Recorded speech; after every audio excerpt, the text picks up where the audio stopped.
Alrighty then. There will be spoilers in this video, so there is that. Today I am reviewing The Seven Husbands of Evelyn Hugo. Why am I reviewing this book? I will tell you why. The main reason I am reviewing this book is because both Jennifer Beals and Taylor Swift love this book. Jennifer Beals is trying to bring it onto the screen, and Taylor Swift named a song after one of the lines out of this book called Death by a Thousand Cuts. And the book has had, quite a lot of buzz about it. So what is this book about? It's about a reclusive Hollywood icon called Evelyn Hugo, who is finally ready to tell her truth about her glamorous and scandalous life to an unknown magazine reporter called Monique Grant. As Evelyn begins to tell her life story, the hidden, shocking truth is revealed, and this intersects with Monique's own life in ways that she never imagined. As the title suggests, Evelyn Hugo has been married 7 times to 7 different men, but the twist is, the love of her life was actually a woman. Oh my god, what? Jennifer Beals, I can't think why you love this book so much.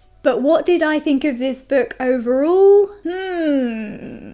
Let's start with what I liked about the book. My most favourite thing about this book is it doesn't sugarcoat anything when it comes to the way that Hollywood and the way that men work. The book is explicit about the way men really perceive and treat women, and the ways in which women use that objectification and desperation as a means of transaction. It's honest about the way that women don't always enjoy sex, and they have it for a multitude of reasons which have nothing to do with pleasure. The book contains themes of disengagement from sex and women having to learn to prioritize their own pleasure. Of course, a lot of this is very heteronormative, so do bear that in mind. So the book is very bold about female sexuality in a heteronormative sense, and it says things which people like to sweep under the carpet and not talk about. So I did really like that about the book. The second thing which goes in this book's favour is it's a very compelling story. Narrative-wise, I think the author keeps it interesting, she keeps it fresh, she keeps it moving, and she does a pretty good job of convincing the reader that Evelyn Hugo is a real Hollywood icon, and not just a fictional one. And lastly, the book is very easy to read, which can be seen as a positive thing because the literature is more accessible to people who maybe don't get on with more dense and detailed writing. But keeping the notion of simplistic literature in mind, let's move on to my personal critiques of this book. As I say, this book is easy to read, but it is also badly written. This is some of the worst writing I have read in quite a long time, and at some points I was either laughing out loud at some of the writing in this book, or I was kind of shocked by it. Succinct writing doesn't always equate bad writing, but in this case it's certainly both of those things, and I felt this really lowered the quality of the book. This book is proof that having a publisher is not a source of quality control. It's not. The reader wasn't really allowed to make up their own mind about anything that happened in the book, because Reid would spell it out for you like you were a child. The writing was very much along the lines of, I went into the kitchen, I sat down, I ate an apple, the apple was red. I don't think it's offensive the apple was red, but it is red. It was very that, and there was just also some really questionable phrases in the book. Okay, anyway. There is a lot of identity politics and preaching in this book about being bisexual, biracial, and to an extent being gay or lesbian, but I would say the focus was very much on the bisexuality and the biracial aspects, which you might think is great. It's good to have diverse characters in a book, but then the identity politics and the preaching begins, and the woman who wrote this book is heterosexual and she's white. People get incredibly salty whenever I bring up the identity of an author, but here's why I do. I think it's a good thing to have diverse characters characters in your novel. I do. But the preaching about the identity of said characters and their lived experiences really needs to be left out of it, ideally altogether, or unless you've done extensive research. And even then, I think it's kind of dicey. Because when all is said and done, you're actually reading the author's own perceptions of marginalized identities and not any actual authentic lived experiences. Therefore, she's very much in the territory of speaking for and over women of marginalized identities, which can and does lead to distortion of these said identities. Now, I could maybe forgive this aspect of the book if it was at least well written and if I couldn't tell straight off the bat that she'd done little to no research on what it means to be a bisexual or lesbian woman. But you know how I feel about this subject, you already know. So Evelyn is a bisexual woman and the love of her life is a lesbian called Celia St. James. And in the novel, she gives Celia this speech. After she's cheated on Celia with a man, she gives Celia this speech about how she has the upper hand in their relationship because she's attracted to men. And I quoth, "You will lose everything you have if people find out what you are," I said. "What we are," she said, turning towards me. "Don't go around trying to pretend you're different from me." "I am," I said.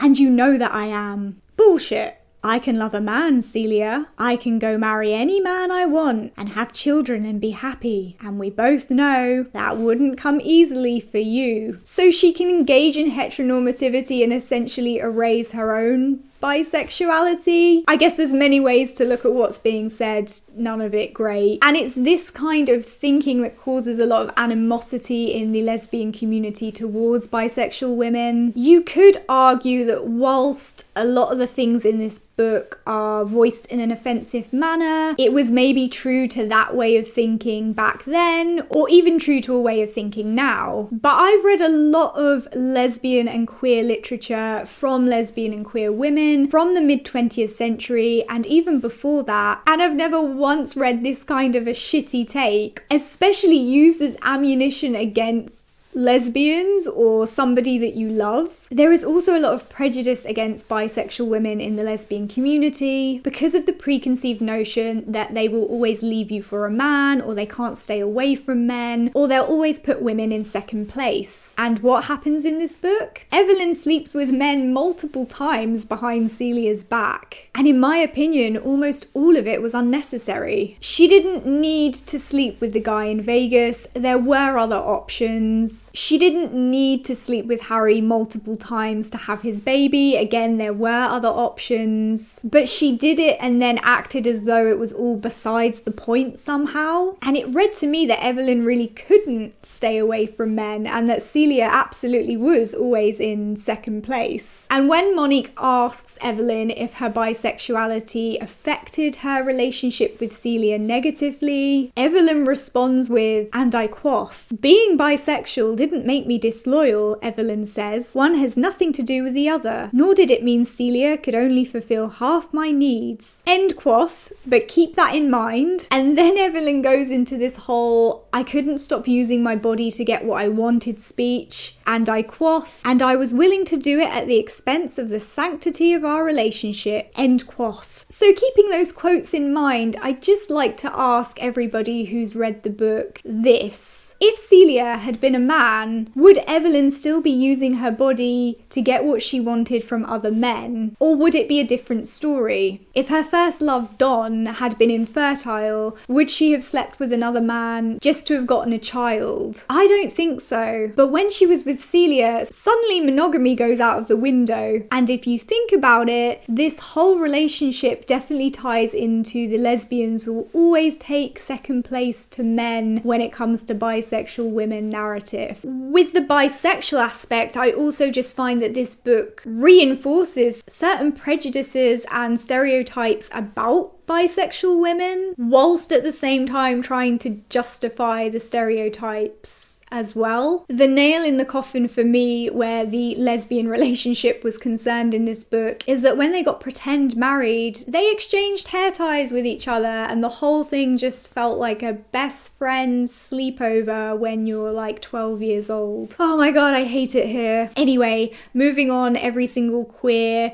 / lesbian / gay character dies in this novel, and I suspect the author chucked Evelyn's daughter's death in there just as a, well, one straight person died too, so don't read into it. I'll be honest with you guys, the death of all the queer and lesbian characters in this book, it didn't really bother me because I don't believe the author was really trying to write some great lesbian romance to begin with, and I can tell that the author has done nothing more than look at the Wikipedia page for LGBT history. You can really tell this because in the book, when Evelyn is talking about the Stonewall Riots, she says, "I wish we were down there with those men." But most of us know it wasn't just men at the Stonewall Riots. And this is what I mean about distortion of identity and history and lived experience. But the whole LGBT aspect of this book is superficial and it's reductive, and I don't really have the energy to go through it with a fine tooth comb, but yeah.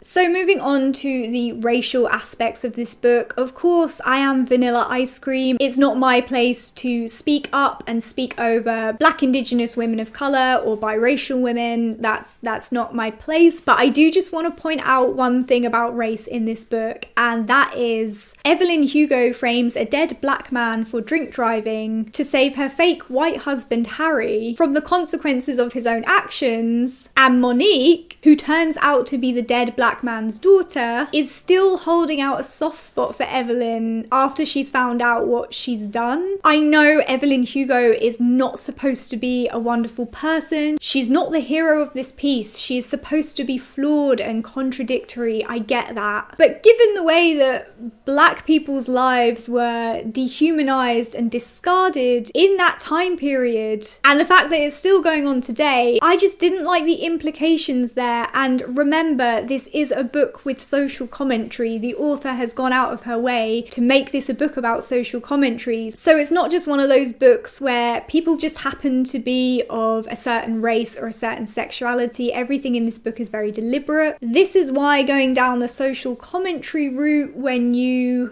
have no lived experience or you haven't done extensive research is quite dicey. It's not the fact that there's problematic things that crop up in this book. I've read plenty of literature where the characters are all bastards and say and do despicable things. I think it's the fact that this book has poor social commentary coupled with poor writing, which makes it so abysmal. In my opinion, the book doesn't really explore sexuality in any meaningful way. It just seems like a really messed up attempt at wokeness. But hey, despite my many criticisms, I actually don't hate the book. And as I've said, it is an easy book to read. So even if you have frustrations with the writing or the story, it's so easy to read that it is possible to get through it. The book also does have some redeeming features, especially from a feminist perspective, be it a heteronormative feminist perspective, but it does have some redeeming features, and I absolutely see why straight women or queer women who lean towards men love this book. Before I wrap up this video and say goodbye, I just wanted to say I've largely moved away from engaging in or reviewing lesbian or queer literary works that aren't written by lesbian and queer women. This is because the more I educate myself on our history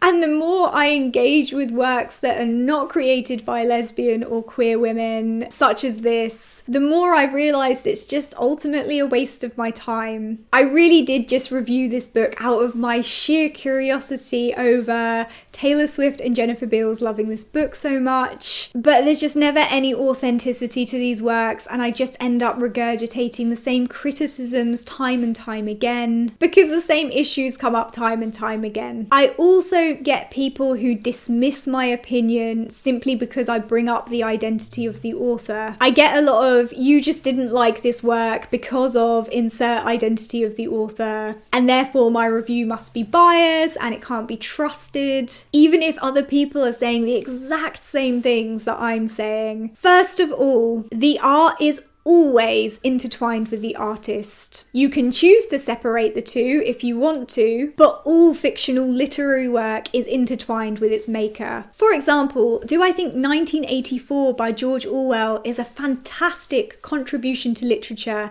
Yes. Do I think it's incredibly well written? Absolutely. But was George Orwell openly a misogynist, and does that show in his work? Yes, it does. It absolutely does. Me acknowledging the author's identity and intent doesn't somehow render my views on the work invalid. It just doesn't. Okay guys, so if you've read this book, let me know your own thoughts on it. This should be interesting, okay? Don't forget to subscribe for instant disappointment, and I'll see you guys soon.